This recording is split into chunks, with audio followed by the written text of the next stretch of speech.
Hey, what's up guys? Thanks for tuning in. As you can see in front of me, there are some LED light bulbs made by AUXBEAM, and these are size H11. If you click the video, you know that the factory light output on the 2012 Cadillac SRX is horrendous. It's horrible.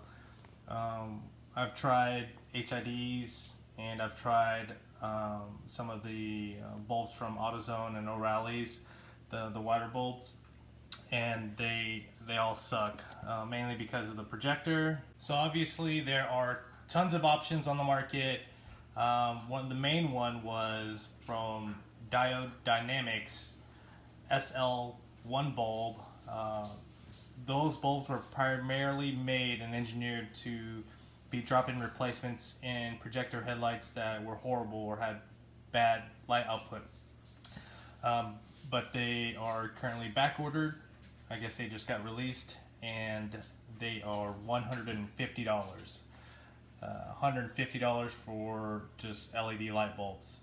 So I searched on Amazon, found these, had some pretty good reviews, and some of the vehicles read in the reviews in the comments. So let's open it up.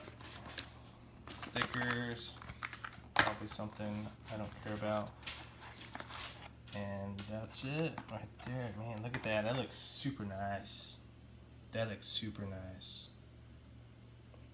I'm gonna assume there's a fan in there because I don't know too much about these, but it looks like there's a mini fan in there. So heat sink and a fan in one, resistor, and plug into your factory harness. So these are plug and play, one diode on each side. And I forgot to say, at the time I think my wife got these off Amazon for $35 shipped.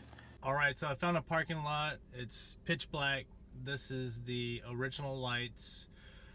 As you can tell, there's a lot of shadows, a lot of dark spots, a lot of dead spots. There's no real hot spot on either of the lamps, and the throw is just not very far.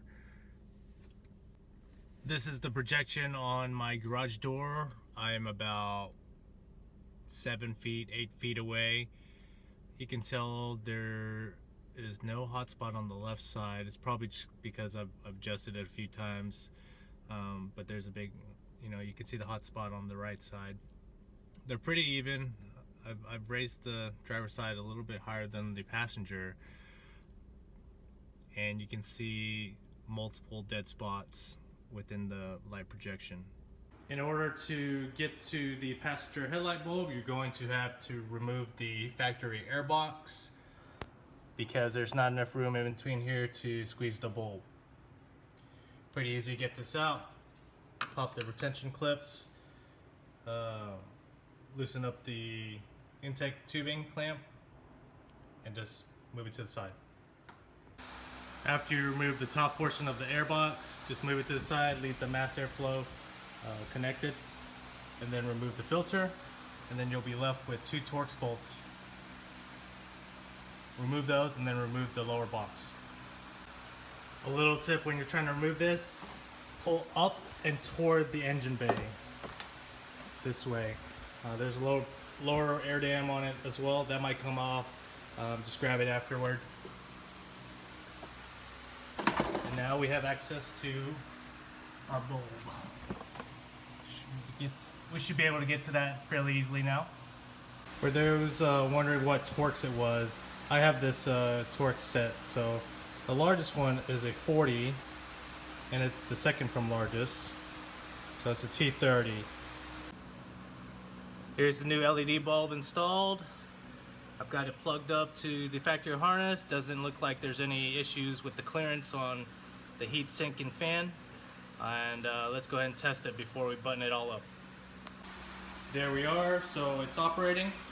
Go ahead and close up the back plate, dump the resistor box in there, and reinstall the air box. So to do the driver's headlight, we actually have to take the cover off this fuse panel, and then we're gonna have a really tight spot to work with, but it's manageable. If you can't get it done this way, you're gonna have to take off the front bumper. Alright, that didn't take too long. Got both in there. Let's check out how they look in the dark. Here's how the new LED bulbs look like in the pitch black parking lot. It doesn't really show in the video, but it does throw a little bit further. There is a lot more side to side without any adjustments. And overall, it is a little bit brighter. Let's check out the cutoff. Here's the LEDs projected against my garage. The cutoff is super clean. There's not really any dead spots. There is some on the left side there, but I think I have to adjust that. I think that was kind of a given from the initial projection of the OEM lights. Overall, I think the lights do project out more lux and lumens. It's a pretty good investment at 35 bucks. I think my wife's going to be happy, but before I give it back to her, I'm going to adjust the driver's side headlight a little bit and then see how she likes it.